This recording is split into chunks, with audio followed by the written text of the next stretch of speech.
یہ بہت پیچیدہ ایک مسئلہ بن چکا ہے، خاص کر سیریا کا ایشو، چونکہ ہم دیکھتے ہیں کہ جولانی وہ شخص جو النصرہ سے تعلق رکھتا تھا، جو ISIS کا بندہ تھا، جس کے اوپر جو ہے امریکہ نے جو ہے جس کے سر پہ انعام رکھا تھا، آج ہم دیکھتے ہیں کہ CNN کے اندر بیٹھ کر کے وہ انٹرویوز دے رہا ہے، اور اس نے اپنا شیپ بھی نقشہ بھی جو ہے وہ تبدیل کیا ہے، داڑھی چھوٹی کر دی ہے، پینٹ شرٹ پہن رہے ہیں، جس طرح زیلنسکی نے سوٹ پہنا ہے ویسا ہی ایک سوٹ ان کو بھی ملا ہے۔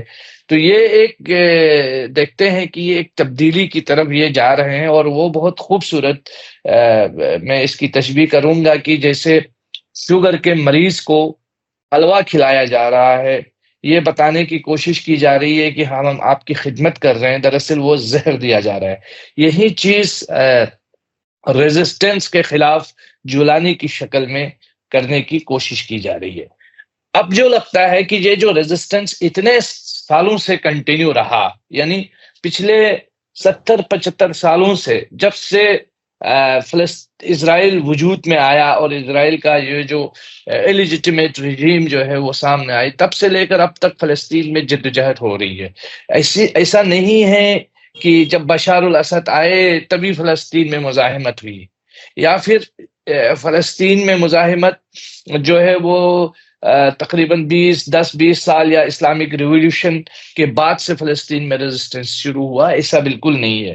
یہ بات صحیح ہے کہ اسلامی انقلاب کے بعد فلسطینی جدوجہد کو ایک نہج مل گیا، ایک راستہ مل گیا، اس کو ایک قوت مل گئی، لیکن فلسطین کی جدوجہد جو ہے وہ 1950 کی دہائی سے 47 سے ہی جو ہے وہ تقریباً شروع ہے اور آج تک کنٹینیو ہے۔ ہاں، ادوار بدل گئے، اس کے طریقے بدل گئے، لیکن ریزسٹنس اپنی جگہ پہ جاری ہے۔ تو میرا یہ خیال ہے کہ ایسا بالکل نہیں ہو سکتا ہے کہ جو ریزسٹنٹ فرنٹ ہے اس نے یہ نہ سوچا ہوگا کہ بشار الاسد جائیں گے تو ریزسٹنس کا کیا ہوگا۔